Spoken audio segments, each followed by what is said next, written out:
और मेरे प्यारे भाई बहन लोग, क्या हालचाल, कैसे हो आप सब एकदम बढ़िया। तो यार आज हम लोग पढ़ने वाले हैं भारतीय जय विजय करे, जिसे लिखा है सूर्यकांत त्रिपाठी निराला जी ने। ये कविता बहुत छोटी है, जिसमें सूर्यकांत त्रिपाठी जो है ना वो भारत को माता के रूप में देख रहे हैं कि हमारी जो भारत है वो एक माता है, इसलिए तो हम लोग भारत माता की जय बोलते हैं हमेशा भाई लोग। तो इसी बात पे फटाफट कमेंट में भारत माता की जय लिख दो। तो चलो देखते हैं कि किस तरीके से सूर्यकांत त्रिपाठी जो है वो भारत माता को जय विजय करा रहे हैं, वो हमारे भारत माता की सुंदरता की तारीफ कर रहे हैं। तो चलो आओ पढ़ते हैं, लेकिन उससे पहले अगर आपको इसके क्वेश्चन आंसर या फिर एमसीक्यू चाहिए तो हमारे एप्लीकेशन आरके की लाइंस पे आपको फ्री ऑफ कॉस्ट मिल जाएगा। तो फटाफट एप्लीकेशन डाउनलोड करो, इसका क्वेश्चन आंसर वहां से देख लो और एमसीक्यू भी दे लेना। तो सूर्यकांत त्रिपाठी जो है वो शुरुआत ही यहाँ से करते हैं कि भारती जय विजय करे। भारती यहाँ पर भारत माता को कहा गया है, वो कपिल शर्मा वाली भारती नहीं है, ठीक है। हाँ, तो वो कह रहे हैं कि हे भारत माता, आप सदैव हमेशा विजय प्राप्त करे और आपका यश पूरे संसार में फैला रहे। कनक शस्य कमल धरे। कनक का मतलब होता है सोना, शस्य मतलब होता है फसल, अन्न, जो हम लोग अनाज उगाते हैं ना वो, और कमल धरे मतलब कमल को धारण करने वाली। कि हे भारत माता, आप सोने के समान चमकती हुई फसलों को और कमलों को शोभती हैं। यानी कि सोने जैसा चमकता हुआ जो फसल है और जो कमल है वो आपको शोभता है, आप पर जचता है, अच्छा लगता है आप पर। लंका पदतल सदतल। लंका यहाँ पर श्रीलंका को कहा गया है, और पदतल मतलब चरण के नीचे, और सततल मतलब होता है 100 पंखियों वाला कमल। अर्थात हमारे भारत माता के चरणों के पास स्थित श्रीलंका ऐसे प्रतीत होता है मानो उनके चरणों के नीचे कमल रखा हो। श्रीलंका उनके पैर में कमल के समान है। अगर आप भारत का मैप देखोगे ना तो सच में जो श्रीलंका है ना वो हमारे पैरों के नीचे है, हमारे भारत के पैरों के नीचे है, और वो एक कमल के समान है उनके लिए। गर्जित ओर्मी सागर जल। गर्जित का मतलब होता है गरजना और ओर्मी का मतलब होता है लहर। तो गरजता हुआ सागर के जल आपके पैरों में शोभा देता है। हे भारत माता, आपके पैरों के नीचे समुद्र की ऊंची ऊंची लहरें गरजना करती हुई उठ रही है। धोता सूची चरण युगल। सुचित मतलब पवित्र और चरण युगल मतलब दोनों चरण, कि वो जो गरजती हुई समुद्र की लहरें उड़ रही हैं वो आपके दोनों पवित्र पैरों को धो रही हैं। वाह, क्या लिखा है कि समुद्र भी हमारे भारत माता की पैरों में है। किसी और देश के पैरों में है क्या समुद्र हैं? सतब कर बहु अर्थ भरे। सतब मतलब होता है स्तुति, मतलब वंदना करना, प्रार्थना करना, उनकी प्रशंसा करना।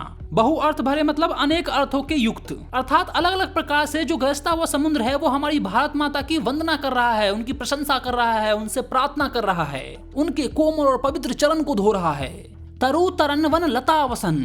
तरु मतलब होता है वृक्ष, तरन मतलब होता है घास, वन मतलब होता है जंगल, लता मतलब होता है बेल, और वसन मतलब होता है वस्त्र। अर्थात भारत माता ने वृक्षों को, घासों को, वनों को, लतों को मानो अपने वस्त्र के रूप में धारण कर रखा है। ये सारी चीजें उनके लिए वस्त्र के समान है।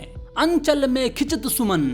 अंचल मतलब आंचल, खिंचित मतलब जुड़ा हुआ या सजा हुआ, और सुमन मतलब होता है फूल। कि भारत माता का आंचल जो है ना वो सुंदर फूलों से सजा हुआ है। वृक्ष के, घास के, जंगल के, लतों का उन्होंने कपड़ा पहन रखा है, और उनकी आंचल जो है वो सुंदर फूलों से सजा हुआ है। गंगा ज्योति जलकन। ज्योति जल मतलब प्रकाश से चमकता हुआ जल, और कन का मतलब होता है बूंद। कि गंगा का जो जल है वो प्रकाशमान और चमकदार मोतियों के जैसा दिखाई देता है, और वो हमारे भारत माता की गर्दन में मालों के समान है। मोती वाला जो माला होता है ना जो हम लोग गले में धारण करते हैं उसके समान है। आगे लिखा हुआ भी है धवल धार हार गले। धवल मतलब श्वेत, धार मतलब जलधारा, हार मतलब माला, और गले मतलब गर्दन में। अर्थात गंगा की उज्जवल जलधारा हमारे भारत माता के गले में परी हुई सुंदर माला के जैसे प्रतीत होती है। मुकुट शूर्भ हिम तुषार। मुकुट मतलब ताज, जो हम लोग सर पे मुकुट पहनते हैं ना वो, और शूर्भ मतलब होता है सफेद, हिम मतलब होता है बर्फ, और तुषार मतलब हिमालय। कि हिमालय की सफेद बर्फ भारत माता के सिर पर शोभता हुआ मुकुट के समान दिखाई देता है।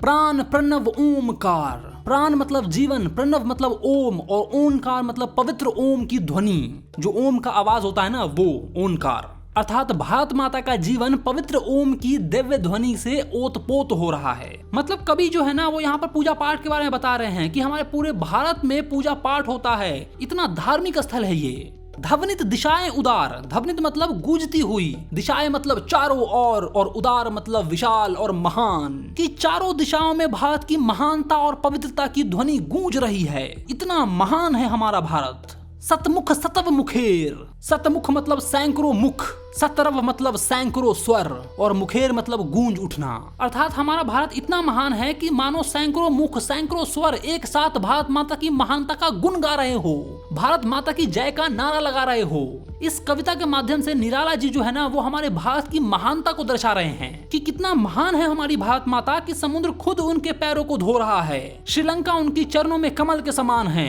और पेड़ वृक्ष ये सब उनके वस्त्र हैं, फूल उनकी आंचल है, पहाड़ उनका मुकुट है और फसल उनकी शान है। और सुनने से तो चारों ओर बस ओम की ही ध्वनि सुनाई देती है।